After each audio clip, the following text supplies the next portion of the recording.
नमस्कार मित्रांनो, जय महाराष्ट्र. मी सोपान लोरे. तर मित्रांनो, सध्या महाराष्ट्रामध्ये या ठिकाणी सर्वदूर पाऊस झालेला आहे आणि पाऊस झाल्यानंतर मित्रांनो या ठिकाणी शेतकऱ्यांची लगबग तर तुम्हाला माहीतच असते, कारण पेरणीचा दिवस सध्या चालू झालेले आहेत. तर त्यामुळे चांगल्या ओली झाल्यामुळे या ठिकाणी आपण आपला शेतामध्ये या ठिकाणी सोयाबीनची पेरणी करण्यासाठी आलेलो आहोत. कारण आपला लातूर जिल्हा म्हणलं की या ठिकाणी सोयाबीनचा हब म्हणून ओळखलं जातं आणि सोयाबीनची पेरणी करत असताना मित्रांनो या ठिकाणी आपल्याला नेमकी काय काय काळजी घ्यावी लागते. तर सोयाबीन पेरत असताना मित्रांनो आपली जमिनीमध्ये ओल ही कमसे कम 1 इंच 2 इंच या ठिकाणी आपली ओल असली पाहिजे. त्याच्यानंतर आपली जे कुठलं तुम्ही बीज वापरता सोयाबीनचं ते तर बीज प्रक्रिया केलेलंच पाहिजे.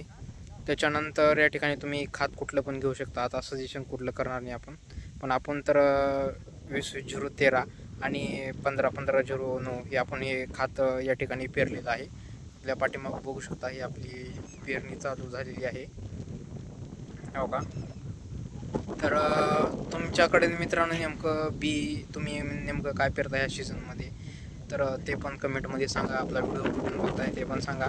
चॅनलवर जर आपल्या नवीन असेल तर आपल्या चॅनल या ठिकाणी सबस्क्राईब करून ठेवा आणि अशाच आपले व्हिडिओ या ठिकाणी शेतकऱ्यांसाठी बनवत असतो. या ठिकाणी आपली खालती मित्रांनो कोथिंबीरचा फड आहे. तो पावसामुळं सध्या खराब झाल्यामुळं या ठिकाणी तसाच ठेवण्यात आलेला आहे. त्याला 1-2 दिवसामध्ये या ठिकाणी तणनाशक मारून या ठिकाणी आपण थोडा करपा पडल्यामुळे तिथं थोडं नुकसान झालेलं आहे. बघा हे बघा, हे आपले बैल आहेत आणि आपले वडील या ठिकाणी सोयाबीनची पेरणी करत आहेत.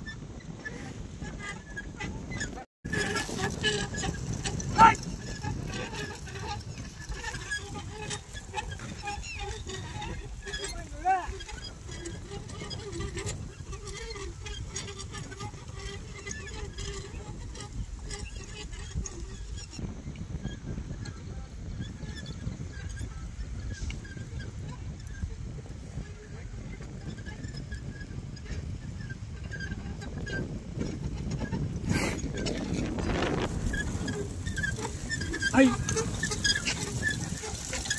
Hey! Hey! Hey!